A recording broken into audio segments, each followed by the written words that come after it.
I started out in boot camp classes and quickly fell in love with the fitness lifestyle. And then, as I was starting to see some results in the gym, I needed to get my nutrition in line as well. So I hired my first coach as a lifestyle client. And then with nutrition dialed in and the training dialed up as well, I started to see some good results in my physique.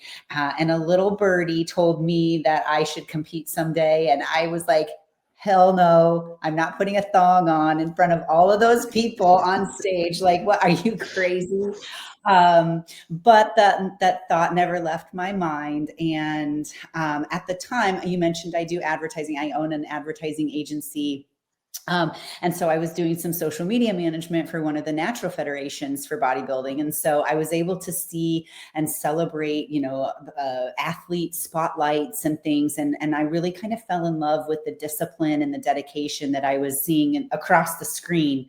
And with my friend telling me, hey, you should compete someday. And I had a lifestyle coach, and I'm like, all right, fine. So I decided to hop on stage, and I did pretty well my first season. And then I took a super long off season. For a lot of people, it could be super long, 3 years. I took a 3-year off season, and then I competed just last year in NPC. So that's kind of my story and how I got started. Well, each time I talk to ladies, it's always a typical story. It says, "Hey, you look kind of buff. You think about competing?"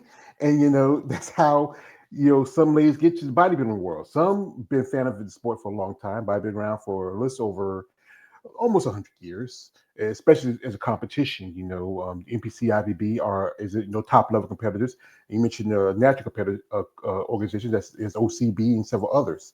But NPC I think it's like the place to go if you really want to get into bodybuilding. Absolutely. You know what?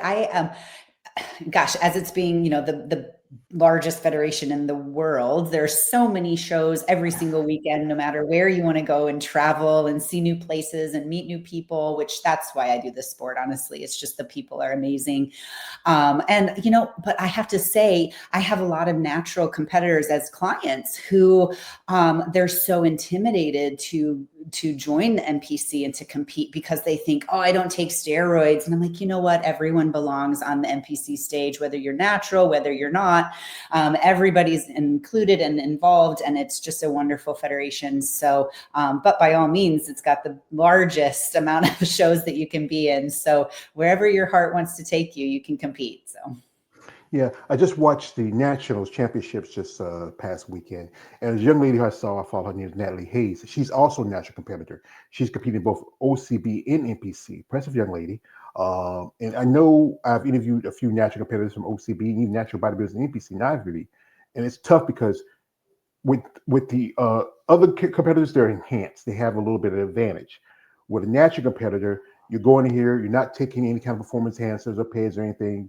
You're doing this all just lifting and a diet, and the work you put into it. It's not as easy, but I've seen some very impressive natural competitors. Always people go always make that debate because they say like, you got muscle. So what kind of gear you on? Or you take the steroids, bro?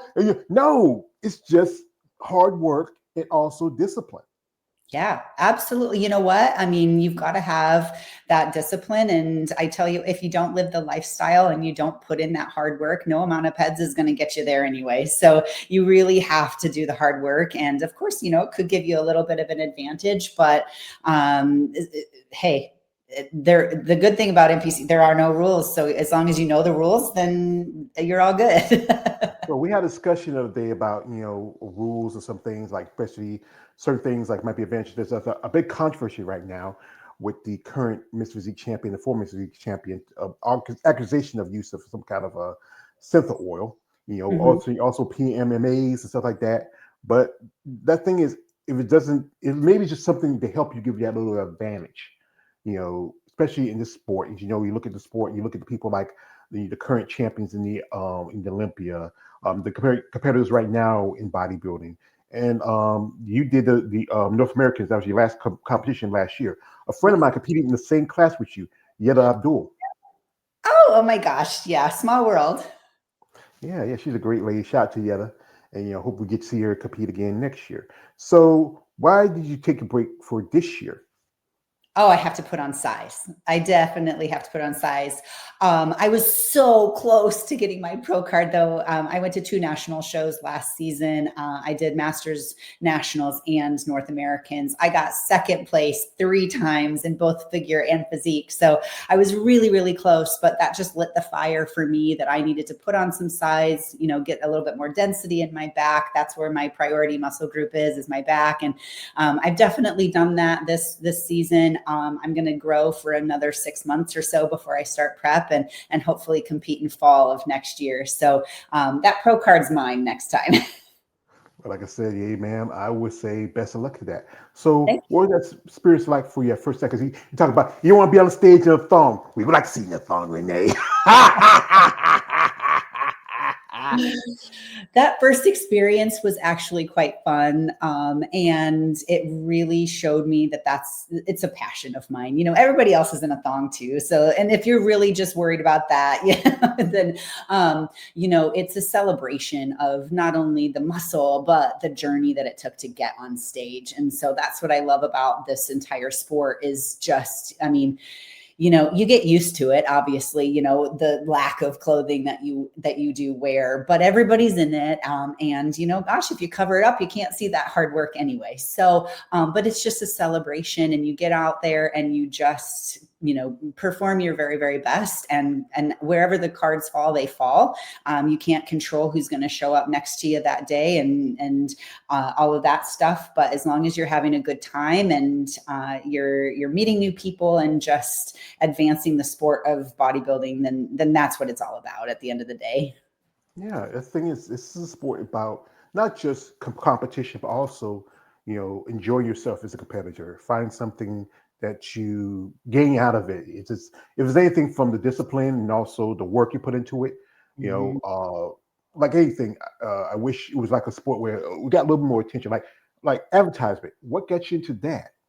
Oh, well, yeah, I've been in it so long, I don't even remember anymore. I was a marketing major in college, and then just in a few of my roles outside of college, I've been in sales and I've been in the radio industry, and then my very last company that I was employed with decided that I was not needed anymore. So I was let go from that position. And it was the best thing that's ever happened to me, honestly, because it was that little push out of the nest that I needed to start my own business. I had a handful of people who I was helping marketing with who reached out to me and said, you know what, I want you to do this for me. Can you do it on your own? And I said, well, yeah, I guess I can. So I decided to start my own advertising agency, and that was almost 15 years ago now. And so now I have a team of people and some really wonderful clients that we get to work with from all different sectors. I work with a lot of energy companies. I work with government entities and mom and pop shops and retail. I work with a really big supplement company as well, which I'm really excited about because now I'm starting to see my passions for health and fitness and, that fitness lifestyle marry with my passion for marketing and advertising. And so I'm developing websites for brand new supplement companies, as well as doing marketing for a really well-known one in the market as well. So I like this. What would you think about maybe advertising something for bodybuilding? Because one thing about bodybuilding, if you look at it, even though it's been around for a long time, it's still kind of a fringe sport. It's on the outskirts. If you look at sports like football, basketball, baseball. Funny thing, a friend of mine sent me this. It was a picture from he was watching TV. He was on vacation. He was watching TV. They had on ESPN championship bubblegum blowing. I, I kid you hey, not, man. whatever floats your boat. It's like this bodybuilder. I just remember when I was growing up, bodybuilding used to be on television. You can catch on ESPN. You just catch on like networks like NBC or NBC and Fox. Now it's just even you just had the Olympia about a couple of months ago, and it just did the. If you have heard of it, there's a new documentary about the Olympia from last year. It's on Prime. Oh. it just not get as much attention. So if you were working with someone like like one person who runs the Olympia, every time I say his name, I got it. Jake Wood. Yo Jake. I want that money. I want that gun. I can't help it every time I say his name. Or his the guy who runs the Olympia, Dan Solomon. What would you suggest to them?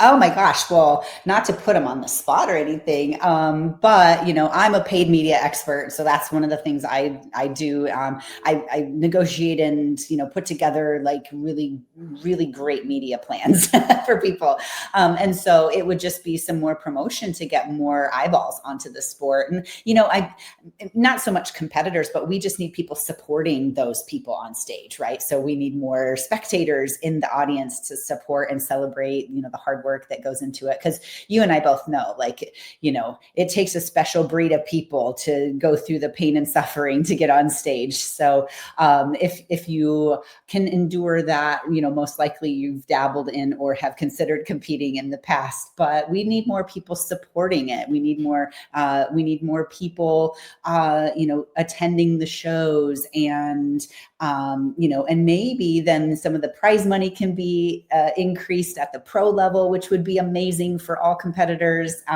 So gosh, you never know what could happen if it gets a little bit more exposure. Yeah, I think exposure does help, like anything. People pay attention to it, but always going to be the issue with bodybuilding because of the use of performance enhancers. But again, we all know that it's not the thing that makes bodybuilding. If you don't stay disciplined, consistent, disciplined, I have quite a few people tell me, say, George, if they took the stuff I take, they wouldn't look like what I look like. Because you know what? You got guys at gym bros and they're taking the same shit and they're not following diet, eating cheeseburgers and drinking milkshakes. You got that right. Yeah. And like I said earlier, I mean, no amount of beds is going to make you huge, right? You've got to put in the discipline, you've got to put in the training, and you've got to eat right, and you've got to live the lifestyle that those enhancing drugs are going to give you 1% added, benefit to it. But and it's everybody's choice whether they want to do that or not. Yeah. So while we're talking here with Renee, what we're gonna do is this: we're gonna jump to her social media for a bit. If you want to follow her, the links into her social media platforms are on the live stream description. Check her out. Reach out to her. Show respect. And this is no offense to you, Renee. I do this as precautionary to you out there, to you guys out there. I know who you are. Yeah, yeah. I know you're crying because my crime is too. I am a muscle person, Renee. I admit my crime. But guys, be respectful. No Please. weird shit. No nothing. Stop it. I know she's a pretty lady, guys. You see these ladies all buffed and stuff, you get a little excited. But calm down yourself. Behave yourself. Have some manners. So we're going to jump into her social media for a bit here. Like so again, the links in the description here. And I see here, this is I think this is one of your check-ins, right? Yes, that was 2 days ago, maybe. Straight out of bed, no food, no water, nothing. I just started a mini cut a couple days ago just to reset some insulin sensitivity. And so, yeah, that was just a check-in video for my coach. And I thought, gosh, you know what? I'm as heavy as I've ever been. Well, I mean, I was heavier way before I started bodybuilding, but I surely didn't look like this. Yeah. Heaviest I've ever been, and I was pretty excited to still see quad lines and things like that. So Who are these young men? Are these all your boyfriends? oh no, gosh, no. One of those on the left hand side, the one in the white shirt in the middle, that's my son. I'm super proud of him. Oh, He had he's a handsome taken young man. Thank you. I think so too. He started his own company as a freshman in college this last spring, Ooh, and ooh. he's entrepreneurial like his dad and me, and so he took his team out for a Christmas dinner. And that's your husband? Nope, that's a really good friend of mine. I believe I've been working with this gentleman for 18 years or so, and he's a vendor that I've used for my ad agency, and he delivered some Christmas treats for me. And thank God my diet Ooh. hadn't started yet, because those crumble cookies were pretty good.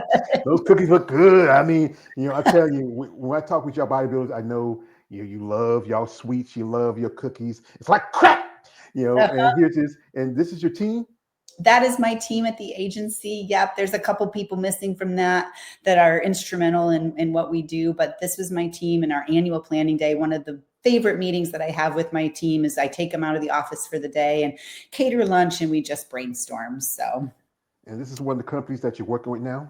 yes, and that is actually my coach. That's John, and he has several businesses that he owns, and he's brought me on to help with marketing and for some of his companies. So I went down and visited him recently and had some business meetings with him. So How long you and John been working together?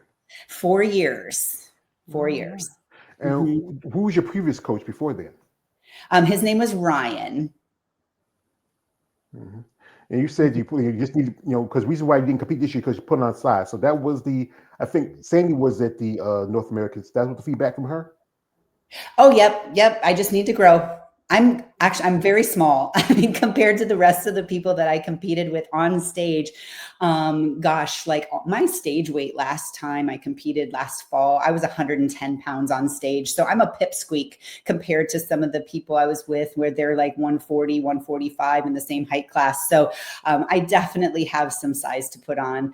But I'm able to get really conditioned. And so that kind of helped edge out some of the other competitors because I beat him with conditioning. And I have a wonderful posing coach. Kenny Wallach is my posing coach. And so, my posing and conditioning, even though I lacked a little bit of size, really helped out. So Yeah, Kenny Wallach, that's a legend. He has trained several IFBB, NPC competitors. I mean, he's one of the top posers up there.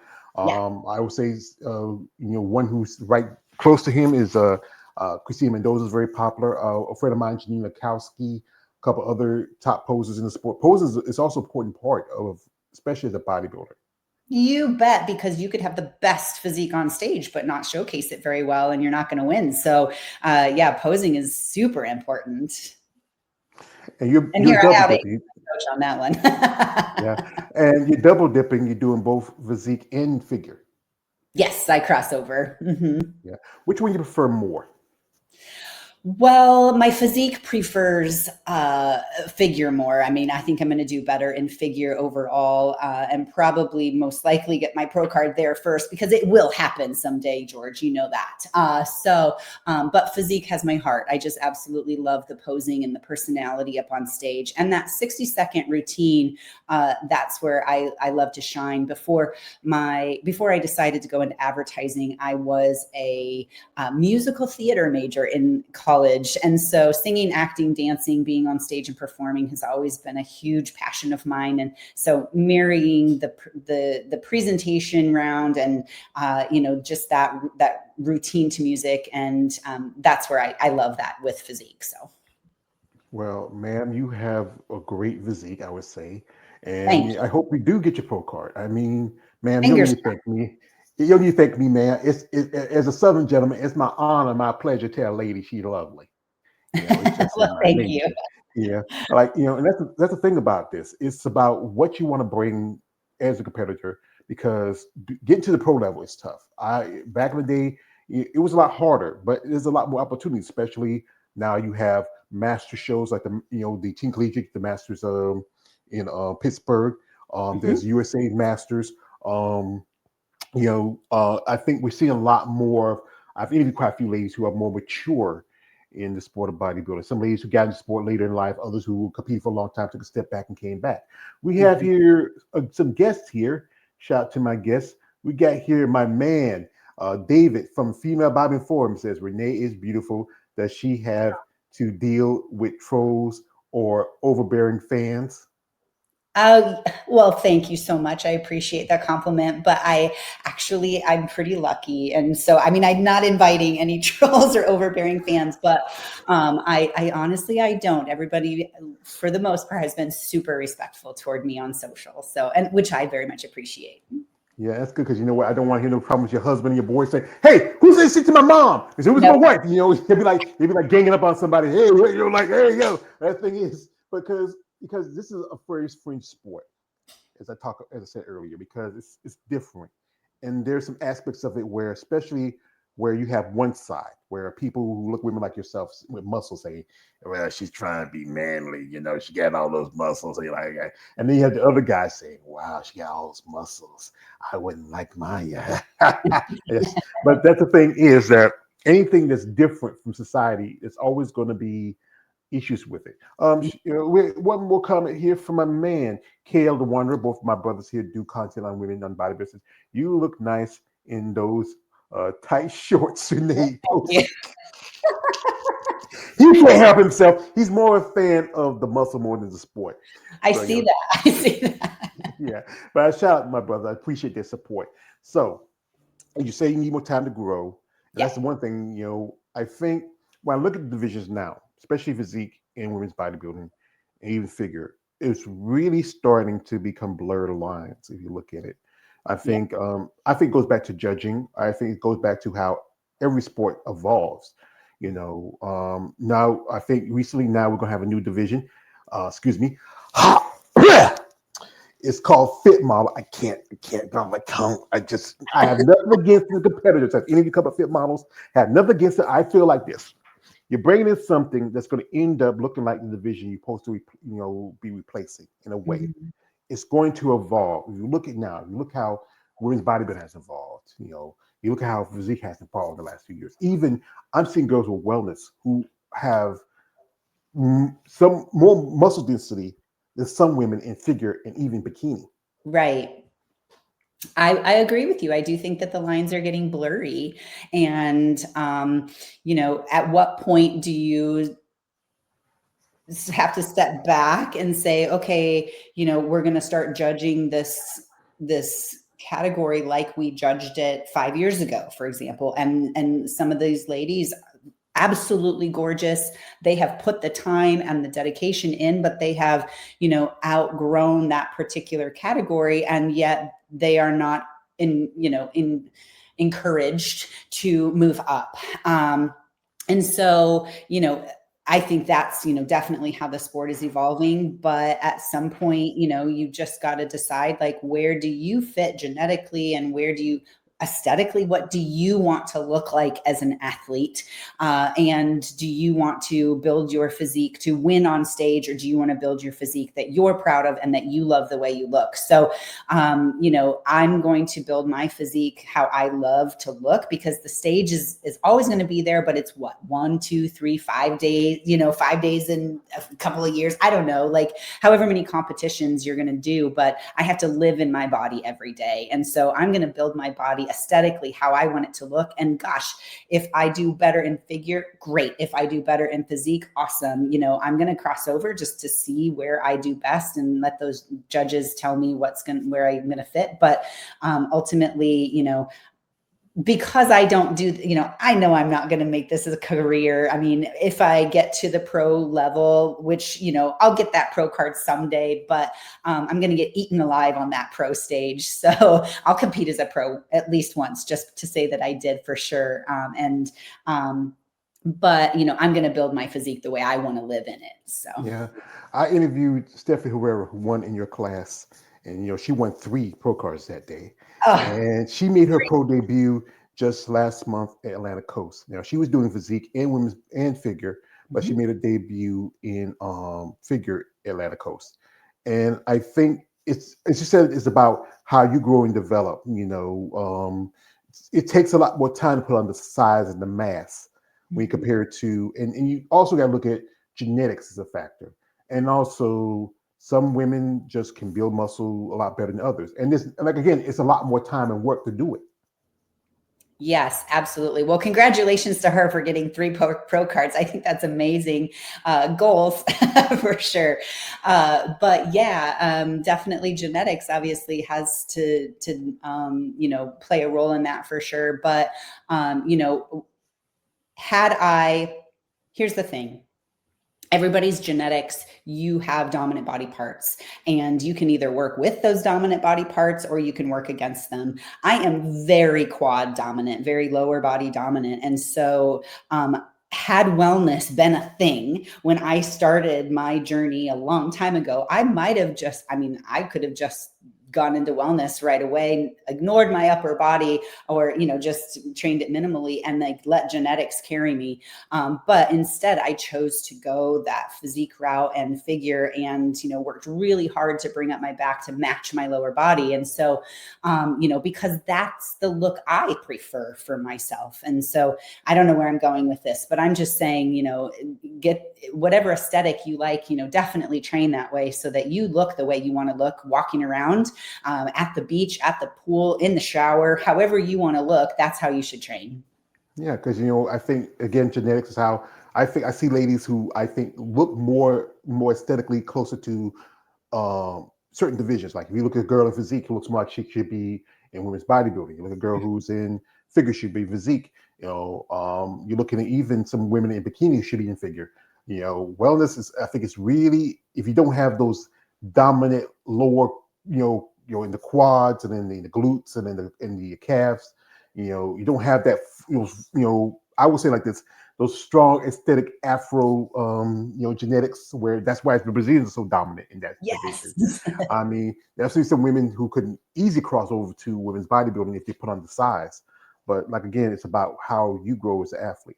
So, you say you're taking the time to grow the size and develop. What do you feel like you need to get you to that level? I still need more back density, more back width. I think I'm pretty balanced now, from an aesthetic standpoint, from top to bottom. But I just need that muscle density in my back. So that just is going to take time and food and patience, and just a really good training split. Yeah, and I think probably about training. Like when you're training, what's your regimen like? Like, what's that when you go to the gym? What's that when you say, you know what, I love doing this, it makes you feel good, and then one says, damn, I don't want to do this shit. Oh, I've got days like that for sure. I definitely do. But what I love about training so much is that every time I go to the gym, I learn something new about myself. I push myself a little bit harder. I find that mind muscle connection just a little bit better. And so I walk away from the gym with one new learned thing. Whether it's like, if it's just like a single arm row, for example, I'm like, I had a really good mind muscle connection today. What did I do different than I did the day, the last time I did this movement? So that's how I stay in love with the monotony and the boring consistency that does develop physiques like this. And so just learning something new. So my split, and how I've been able to grow my back and shoulders to match my lower body, is I do back on Mondays. I've added in biceps as well because, physique's my jam. So I need to grow some arms more. So I do back and bis, and then Tuesdays, I do chest, shoulders, triceps, legs. I do on Tuesday or Wednesdays, off day on Thursdays. Fridays, I hit upper one more time, with back and shoulders as an emphasis. And then I do legs, glutes and hams on Saturdays, and then Sundays is rest day. Fun fact though, I am so glute and quad dominant that for 3 years, I didn't even touch one glute exercise. I didn't do glutes at all for 3 years because I wanted all my food to go to my back and shoulders, and it worked. So Which ones you feel like is your best, favorite exercise, and the one that really brings out your best quality? My shoulders are probably my best quality, and lateral raises are my favorite with dumbbells. I get such great pumps with lateral raises. I always do 4 sets, and usually I do run the rack on my last set, and I just get such a huge pump, like I can't even like take a drink of my water bottle. It's fantastic. Yeah, it makes you a good feeling, because I remember when I used to be in high school, I used to love lifting weights. I was like one of the strongest guys on my team.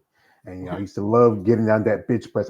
By the time I was 16, I was already doing 350 on the bench press. I was doing 550 in squat. My weakest was incline. It was like 280. Wow. And just I remember, this is a true story. I remember when I was on the football team, we used to always be working out together. And one of the guys said, George, you know what? Can I say something, George? I said, what is it? You ever had 80? He said, no. I said, why? Well, son, you cockstrong. But yeah, that's the thing when you work out and you train, and it's that good feeling. It gets your blood running and rushing. But what's that one workout you say, I don't want to do this shit. No, I don't want to. I don't want to. But you It's got to do it. it's legs. It's got to be legs. Yes, everybody. Yep. I, I mean, it, I'm not unique in that. It's got to be legs. I have few who say they love leg day. They are sick masochists when they say that. You love torture. You love pain. This is how I refer leg day for a bodybuilder. If you ever saw the show, the Chappelle Show, and it's the episode when Charlie Murphy talks about the time when they met Rick James. I love talking about that story because it's a funny episode where they go back to Eddie's house and Rick's on the couch says, "F your couch, Eddie Murphy, F your couch." And that part you see Eddie and Charlie going beating his legs. And Dave's going like saying, "Oh, you dark now." And the legs, he's crawling out and saying, "And they'll give y'all niggas money." And it's like that's sometimes like a leg day for a bodybuilder. You feel like you got beat up by Charlie Murphy and Eddie. Yeah. Did you even work out if you can walk out of the gym? I recently a lady I got to meet and interview, Christine Ware. She's IFB pro. I was visiting my family for Thanksgiving. My niece, she lives in Atlanta with my great nephew, and we got